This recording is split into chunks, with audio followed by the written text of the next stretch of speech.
find you. You know, the Apostle Paul is one who faced death so many times in his life. In the book of Acts, the 21st chapter, he was about to go into Jerusalem, and Agabus came to him and bound himself around with a girdle and warned him, if you go to Jerusalem, you're going to be bound. And Paul's response was, I'm ready not only to be bound, but to die. Seemed like he wasn't afraid of death. In Acts 25, he was facing death.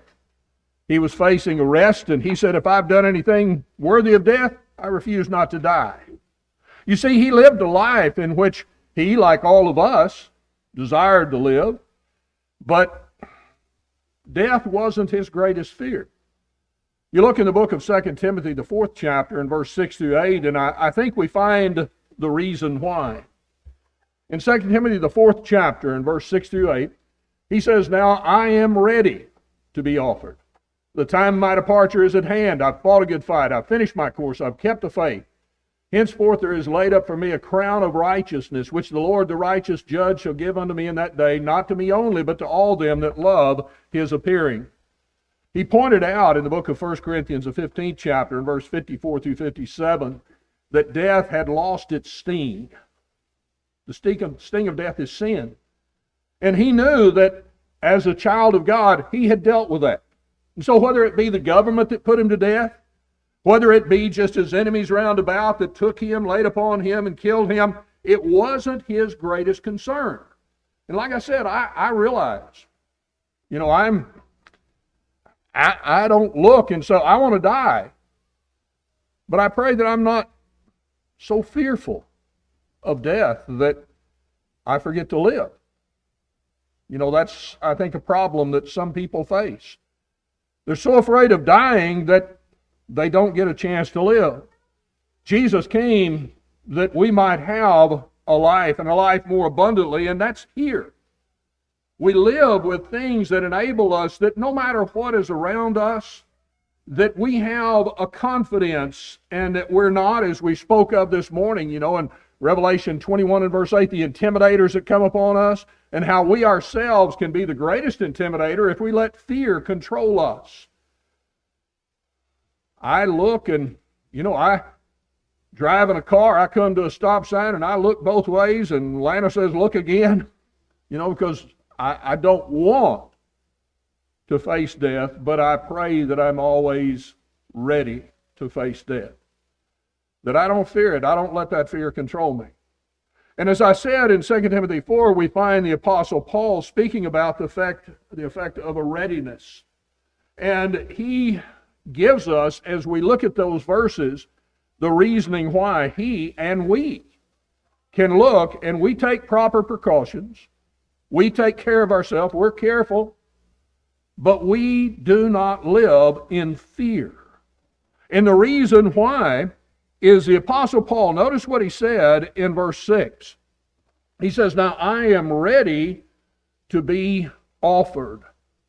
His death, in his mind, was like an offering that was poured out to God. Set forth, and that's what the word means, I'm ready to be offered. It was a religious rite, is the way that word is used in other places. And so whenever he faced death, he looked and he talked about in his mind the sacrifice that he could offer. In the book of Philippians, the 2nd chapter, in verse 17, he talks about himself as a sacrifice for Christ. Same word used. It's that same idea, the same thought that we find here. So we go through life and we realize that we ourselves, our whole life is an offering to God. It's a spiritual sacrifice. That's what we do. All of life is not worship, but all of life is me giving myself to God. The things that we do are as priests. We've talked about that in devotionals the last few studies in our daily readings, that we are priests ourselves, as Peter talks about us, offering up spiritual sacrifices. The final sacrifice in Paul's mind is, I'm ready, I'm here, I've lived this life, I've done it the way God says, and so now I lay myself down as an offering. you find that this is such a blessing that we have. You know, we oftentimes we sing about, I give my life to thee. You know, and sometimes we put it in such temporal terms that we don't look at the offering of our life as that final sacrifice of death. But that's what Paul did. So it wasn't something to be feared. It was something that he was looking forward to. It's something that he was living for, that he could be this offering unto God. But then he says also in verse 6, he said, the time of my departure is at hand. Now that word is a nautical term. You look and you find a ship is moored, it's tied. And there comes a time, if the ship is going to go on about its task, it needs to be cut loose. The mooring needs to be taken away. And so now the departure is there. The Apostle Paul looked at this life not as something to be held on to, but rather it was a stop in the journey. The ship, so to speak, was going along. It was moored here.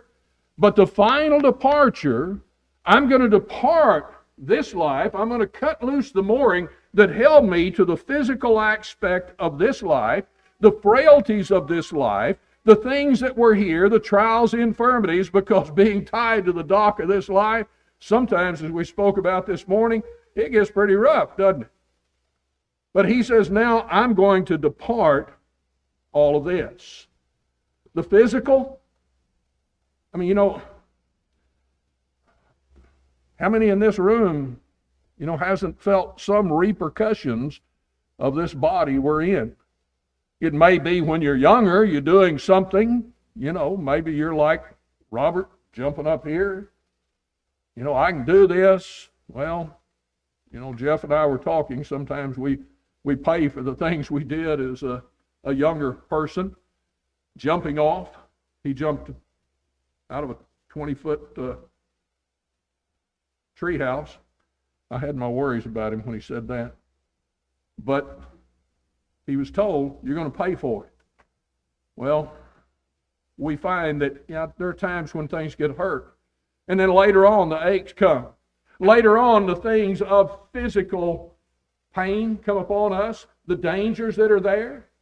I mean, living a Christian life, it could take a toll of a physical nature, death itself. And the only worry is taking of that physical life. And Paul says that's not a concern for me. Because death itself, if you take my life, you have cut off that mooring, and now I'm going on my final journey. I'm going to that final destination. I am departing from that is here. You look in the book of Revelation, the 21st chapter, and there you find that the time that we leave this, we depart from this, we have the physical aches, the physical pains, we have the physical sorrow, the discouragement, the trials.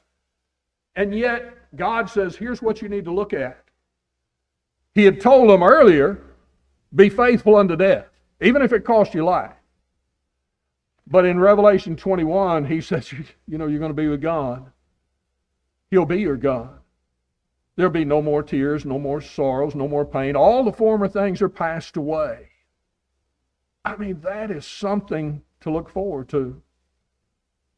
The time, the trials, the struggles, they were real, they were here, and yet now they're over. So I'm departing. You know, we use that phrase a lot. You know, last night, Jack departed. You know, one of these days, something of that sort will be said, because Hebrews 9 and verse 27, it's appointed unto man wants to die. But I don't fear it. The book of Hebrews points out, you know, you're here for this little time. And Jesus came, that better way, that better sacrifice, that better hope. It's all there. So don't fear it. You're going to the judgment, but you've been ready for this, haven't you? And that's what Paul looked at. I am departing from that which I was held to. I appreciated it. I lived in it. I longed for the things that I could do to further the cause of Christ, to benefit others, to encourage myself in my work. But the time of my departure, loosing that mooring, is now upon me. And then he said, it's like reaching a goal. You know, it's not losing, it's getting that goal that you've longed for. In verse 7, he says, I have fought a good fight, I've finished my course, I've kept the faith. You look at that and that idea of finishing a course. You know, the Hebrew writer talks about in Hebrews, which I believe Paul was a penman, doesn't matter, God was the author of it all. But you look and you find the writer in Hebrews 12, he says, let us run with patience the race that is set before us. And he says there's a goal in mind.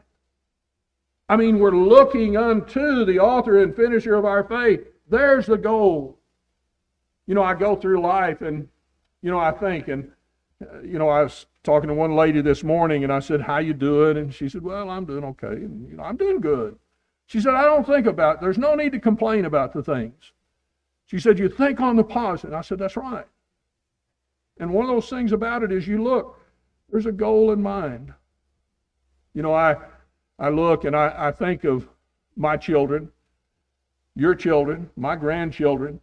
They look, they're going to do something, and maybe they're running a race, and you're going to be at the end, and you're going to say, come on, you can make it. There's a goal that they're looking for. And you run across, and the race has been so hard, but you break through that finish line. You knew the goal was there. You had something that you were longing for, something you were reaching for. You know, the Apostle Paul talks about in the Philippian letter, this one thing I do, forgetting the things that are behind, I press on towards the prize of the high calling. In other words, here it is, I've got my eye on that prize.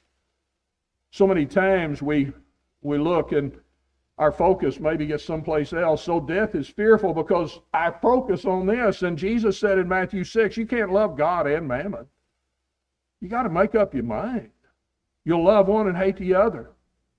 Well, if I'm so much about this that I don't have a goal that is there, then death is a fearful thing.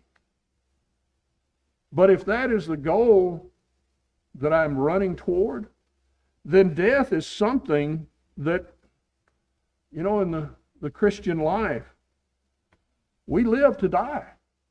We live to reach that goal, that finish line. You know, when Jesus hung up on the cross, you remember the words he said? It is finished. I mean, he had said during his ministry, I came to do my Father's will. Whenever people sought to get him to avoid that, he said, how then must it be? In other words, I've got a goal. I've got something I'm striving for. Sometimes people look and we could be so fearful of death, we avoid the things that we ought to be doing that are right and proper because we have this fear over here, an inordinate fear that's controlling us. We forgot about the race we're in anyway. And when we do that, we go to the side. We simply bow out of the race and hope nobody watches. But God is always watching. And he says, Jack, I put a goal before you. Here's the course you're on. And one day, you follow me. You keep after me. Don't be taken aside by the fears. You'll finish your course. That's a great thought. That death is not a failure, but it's finishing that which I set out to do. You know, what is it? You go back to the Philippian letter again. He says, this one thing I do, forgetting the things that are behind, I press on towards the prize of the high calling. Matthew 6, seek ye first the kingdom of heaven, kingdom of God. I mean, you look at that. What's first in my life? And am I going to let the fear of death push me away from it? I pray I won't.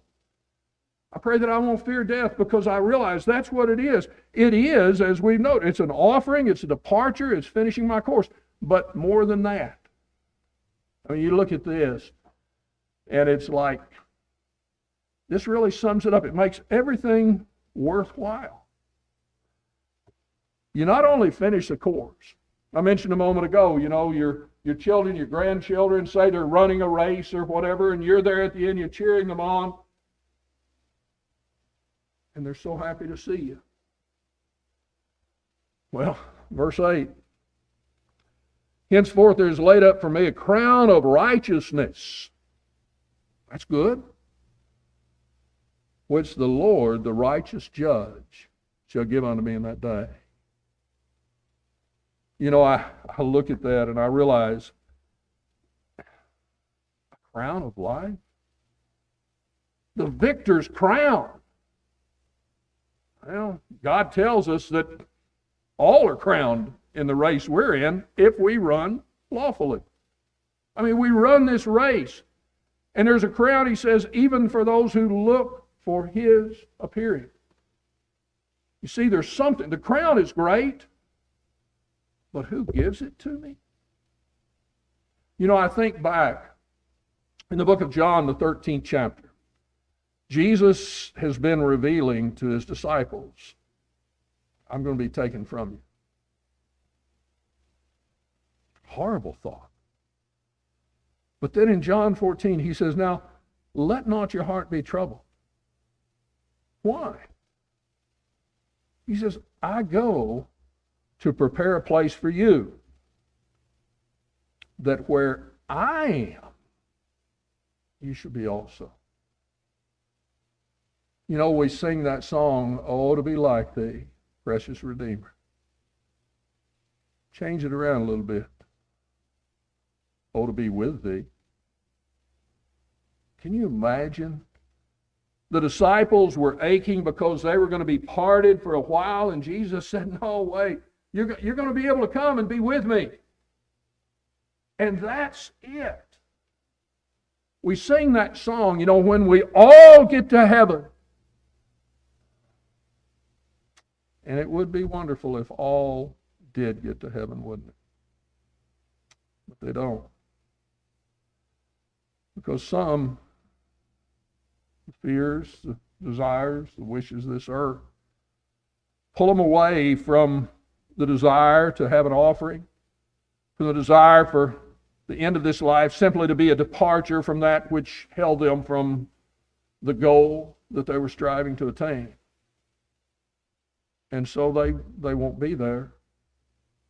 But you know what? There's a lot who will be. Some people take that song, when we all get to heaven, and they change the words, and they'll say, when the saved get to heaven. Well, I'm not a real big stickler on that. I'll sing it either way. But whenever I say when we all get to heaven, I think of it as all of us who share this hope, this longing. And I know that whenever I get there, the thought now, I've told you before, I wake up at night, and I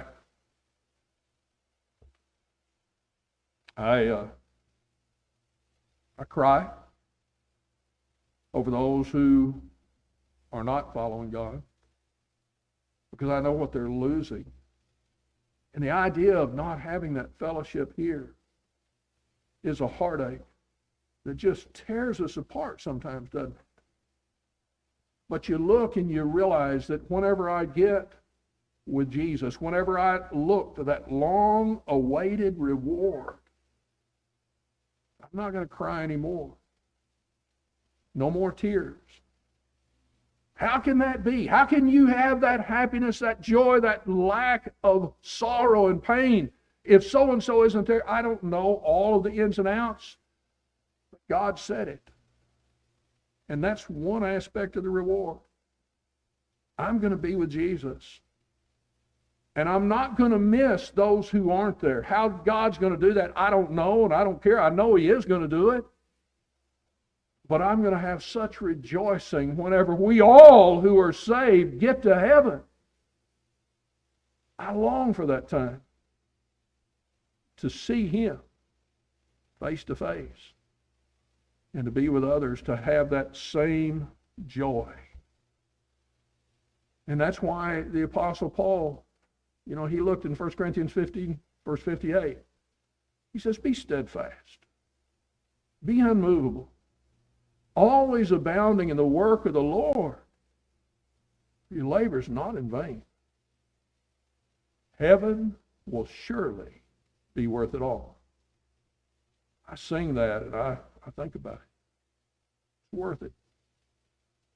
Worth all the sorrows, worth all the pain that's here. The psalmist in Psalm 23, in verse 4, he said, yea, though I walk through the valley of the shadow of death. He said he wasn't going to fear. What are they going to do to me? What's the world going to do to me? What's disease, including coronavirus, going to do to me? What's cancer going to do to me? What's a wreck going to do to me? I take care. I don't want to go where there's a riot going on. I don't want to go and, do something that's going to give me a disease. But if you listen to the news, anything you eat, anything you drink, sometime or another, somebody says it's going to kill you. Your water has this in it, so you ought to get this filter. The air you breathe has this in it, you're going to get this filter. You go out here, you touch this, you're going to get coronavirus. You're going to get the flu. You're going to get the... Yeah, wash your hands. Don't lick doorknobs, as my son is fond of saying. Take proper precautions. But don't be so afraid of death you forget to live for God. And that's easy to do. It's easy to forget what our purpose is in this life. I said it before. We live to die. That's it. Whenever I face death, my final offering is there. When I face death, my departure from all of these things that are so troublesome, it's there. Whenever I face death, I've reached my goal. Whenever I face death, I've gone to my reward, and my reward is to be with Jesus and the saved throughout all eternity. I'm not going to go out and say, kill me, hit me, run me over. I'm going to take the precautions. But I'm going to do it as I live for God. Because I'm not afraid of death. I want to stay here.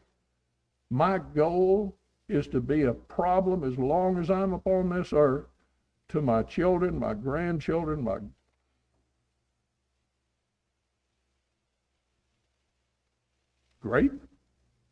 grandchildren. Am I getting that old? Yeah. Not soon. But as long as I'm here, I'm going to be a good, fun-loving, godly Christian pop-pop. And I'm supposed to be a problem to them. And to a lot of you. But I'm going to do it while I serve God.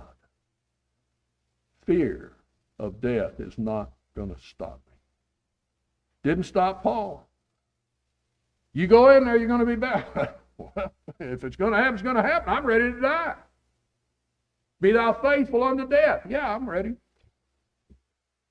That's the life that God expects of us because we're living here to die, to be there. So the people of this world, they don't understand that. But we do, don't we? You go back to John 14, and Jesus said, I go to prepare a place for you. All of this we said is true if we're seeking Him. If we're not, if we haven't looked to Him as the way, the truth, the life, to get to the Father? None of this is true. The Hebrew writer said in Hebrews the 10th chapter, for those who aren't ready, it is a fearful thing to fall into the hands of the living God. I don't want to find out the full force of that text. And I don't want you to. So if you tonight, if you are not living, in essence, a fearless life, not a foolish life, but if you're not living that fearless life in the sense that you will live for God,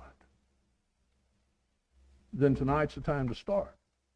There's no hope in any other way. Jesus is not the way for those who will not go on the narrow way with him. And it is fraught with danger. Always has been, always will be. But we make the choice. I'll go through Jesus. He is the one who said we have to believe that he is the Son of God. He is the one who said we need to repent. He is the one who said we must confess. He is the one who said we must be baptized to be saved. And once I do that, I'm on the narrow way to eternal life. I'm fearless. I go on because I know why I'm going. And whenever death comes, which it will, I'm ready. Because I have done all of these things and I have this hope. If you've left that course, time to come back. And the gracious God who gave his Son upon this earth still says that going through Jesus, 1 John 1, verse 7 through 9, we can have forgiveness from our failures and letting fear control our life. What's our choice? Let's live fearlessly.